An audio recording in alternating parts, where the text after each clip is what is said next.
And ای کے موقع پر Sweden میں سرکاری طور پر قرآن مجید کو ابھی یہ 2 دن کا قرآن مجید کو یعنی سویڈن کے جو پولیس ہے انہی کی نگرانی میں سرکاری طور پر قرآن کی توہین کی لیے اس کو جلایا گیا۔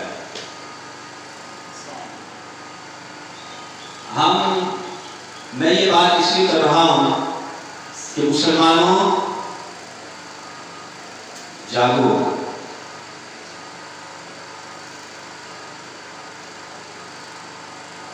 بیدار ہو، اور اگر چاہتے ہو کہ قرآن مجید کا تحفظ ہو، اور اگر چاہتے ہو کہ نبی رحمت صلی اللہ تعالی علیہ وسلم کی عزت و ناموس اور ختم نبوت کا تحفظ ہو، اور سویڈن جیسا منحوس یا ہالینڈ جیسا سور یا فرانس جیسا خنزیر اس کو بھرپور جواب دیا جائے، تو میرے پیارے مسلمان بھائیوں، سیاسی تفریق سے نکلو، قومیت سے نکلو، لسانیت سے نکلو،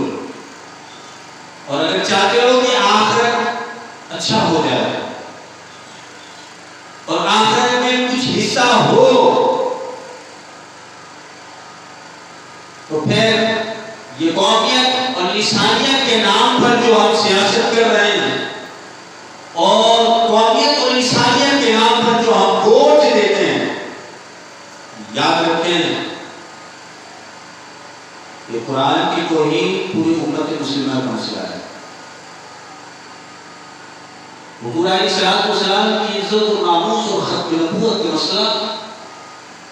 پوری امت مسلمہ کا مسئلہ ہے۔ امت مسلمہ کا ہر ایک فرد جو کلمہ گو مسلمان ہے، ہر اس مسلمان کا مسئلہ ہے۔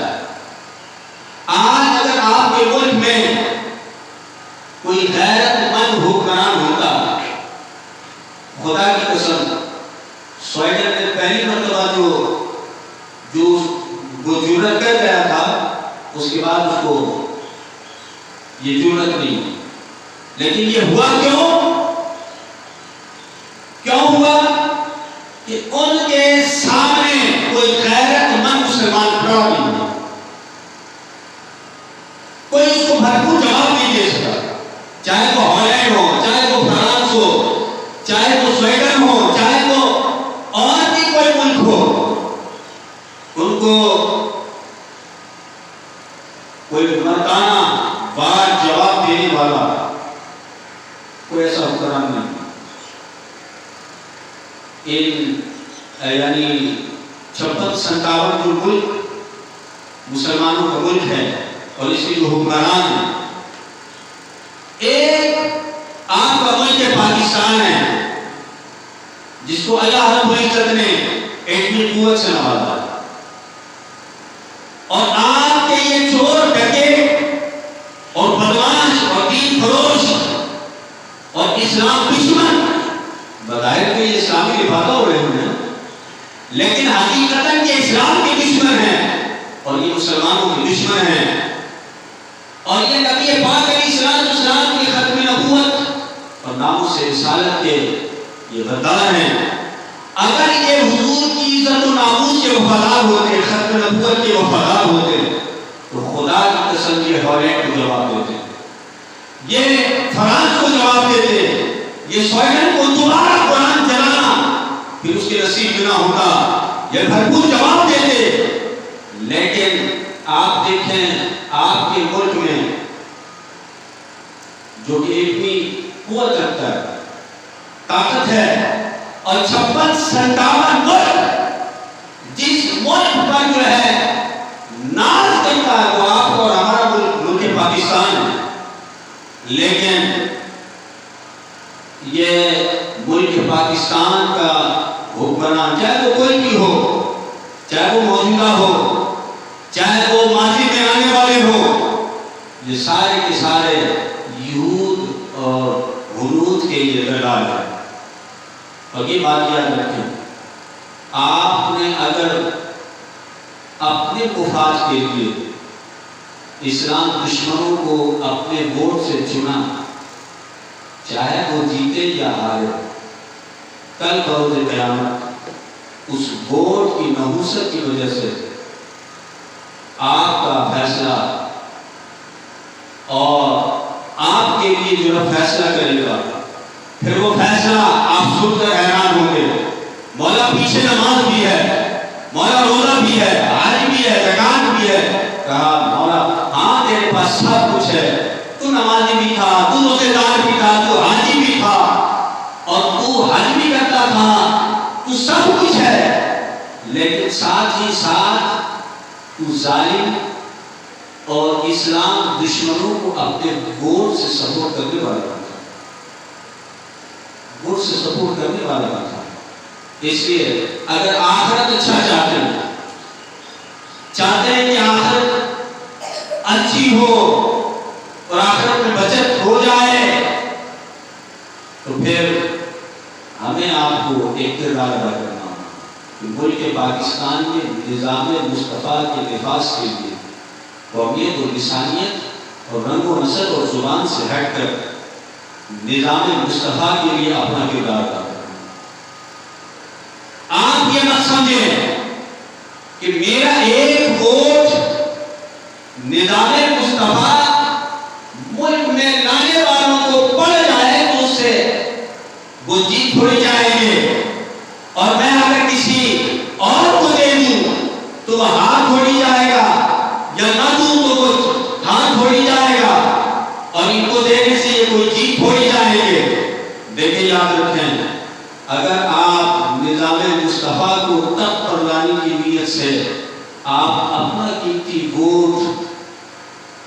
جب دیں گے تو وہ ہاریں یا جیتیں وہ تو بات کی بات ہے، لیکن آپ جیت جائیں گے،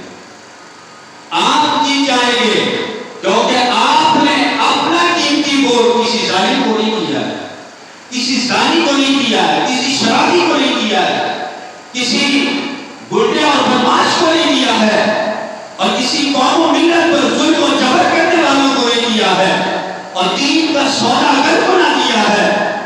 آپ نے کسی ایسے شخص کو ووٹ نہیں دیا ہے جو ملک پاکستان کے دشمن ہو اور ناموس رسالت کے غدار ہو، ختم نبوت کے غدار ہو، بلکہ آپ نے اپنا قیمتی ووٹ اس کو دیا ہے جو ملک پاکستان میں نظام مصطفیٰ چاہتے ہیں، حضور کا نظام چاہتے ہیں۔ اور آپ اس بات کو سمجھیں کہ اللہ رب العزت نے جو نظام دیا ہے اس نظام سے ہٹ کر جو بھی نظام ہے وہ باقی ہے، اس کو سمجھ لیں، اور اللہ اس کے رسول کے نظام کو چھوڑ کر بندہ کبھی کامیاب نہیں ہو سکتا ہے۔ آپ اپنی بات کریں، ملک کی بات چھوڑ دیں، ابھی آپ اپنے 6 فٹ کے وجود کو اللہ اس کے رسول کے حکم کے مطابق نہیں چلائیں گے تو آخر میں کامیاب ہوں گے؟ ہر وقت مطلب بولے گا نہیں جی ناکام ہوں گے۔ ارے جب آپ کا 6 فٹ کا وجود اللہ اس کے رسول کے قانون پر عمل پیرا نہ ہو تو آپ کل بروز قیامت ناکام ہو جائیں گے۔ تو یہ آپ کا وطن اللہ اس کے رسول کے حکم کو بھیجا ہے اور اس کے نظام کے بغیر چلے گا تو کل بروز قیامت آپ اور ہم بچ جائیں گے؟ نہیں۔ اور آخری بات، نبی رحمت صلی اللہ علیہ وسلم حضور نے فرمایا کہ جب تم دیکھو کوئی شخص اپنا سپورٹ یعنی ووٹ کسی ظالم کو دے، حضور نے فرمایا کہ اب اس کا کوئی ایمان نہیں ہے، اس کا ایمان نہیں ہے، اس کا ایمان نہیں ہے۔ ہم یہ بات کریں تو لوگ کہتے ہیں حضرت آپ مسجد میں بیٹھے نماز عید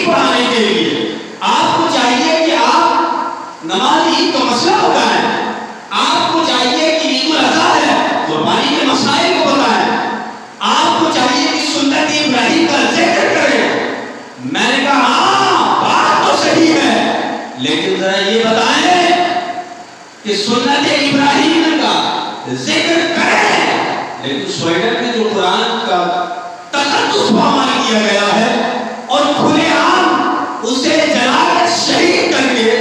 ہمارے ایمان اور ہمارے عشق کو جو اور ہمارے سینے کو جو چھلنی کیا گیا ہے، اس کا کیا کریں؟ اس کا کیا کریں؟ کبھی جی دیکھیں ممبر جو ہے وہ سیاست کے لیے نہیں ہوتا ہے۔ میں نے کہا آپ کو کس لیے کہا کہ ممبر سیاست کے لیے نہیں ہوتا ہے؟ آپ یہ پہلے بتائیں، آپ ایک پڑھے لکھے بندے پر یہ بات کر رہے ہیں، پہلے آپ یہ بتائیں کہ اسلام کتنے ارکان ہیں؟ مجھے تو نہیں پتا ہے۔ ارے جب آپ کو اسلام کے ارکان ہی کا پتا نہیں ہے تو آپ اتنے ہائی لیول میں کیسے چلے گئے کہ جناب ممبر پہ بیٹھ کر سیاست نہیں کرنا چاہیے؟ شاید آپ کو پتا نہیں ہے کہ دور رسالت میں ملک، وطن، ریاست کا مسئلہ جہاں بیٹھ کر حل کیا جاتا تھا وہ مسجد نبوی کا ممبر ہوا کرتا تھا۔ نبی رحمت صلی اللہ علیہ وسلم اپنے اعلان نبوت سے لے کر اور ظاہر دنیا سے وصال کرنے تک آپ نے ریاست کا کوئی بھی فیصلہ ہو مسجد نبوی میں بیٹھ کر اور ممبر میں بیٹھ کر فیصلہ فرمایا ہے۔ پھر سیدنا صدیق اکبر آ گئے، سیدنا صدیق اکبر آپ نے بھی کوئی بھی فیصلہ ریاست کے حوالے سے کیا ہو، جنگوں قتال کے حوالے سے کیا ہو، کسی ملک سے جناب علی صلح کا معاملہ ہو یا کسی سے تعلق بحال کرنے کا معاملہ ہو یا کسی سے صلح کا معاملہ ہو، اس مسئلے کو کہیں بیٹھ کر حل کیا ہے تو وہ مسجد نبوی ہے۔ حضرت عمر رضی اللہ تعالیٰ عنہ آپ نے ریاست کے نظام کو بیٹھ کر اور جناب علی 36 لاکھ مربع میل پر حکمرانی جو آپ کرتے تھے، جہاں بیٹھ کر وہ مسجد نبوی کا ممبر ہے۔ لوگ کہتے ہیں کہ جی آپ لوگ ممبر پہ بیٹھ کر سیاست کیوں کرتے ہیں؟ میں نے کہا ممبر میں ہی بیٹھ کر سیاست کی جاتی ہے، باقی سنو سیاست کا حق جاہلوں کو نہیں ہے، سیاست کا حق معبود کریم کے وارثوں کو ہے،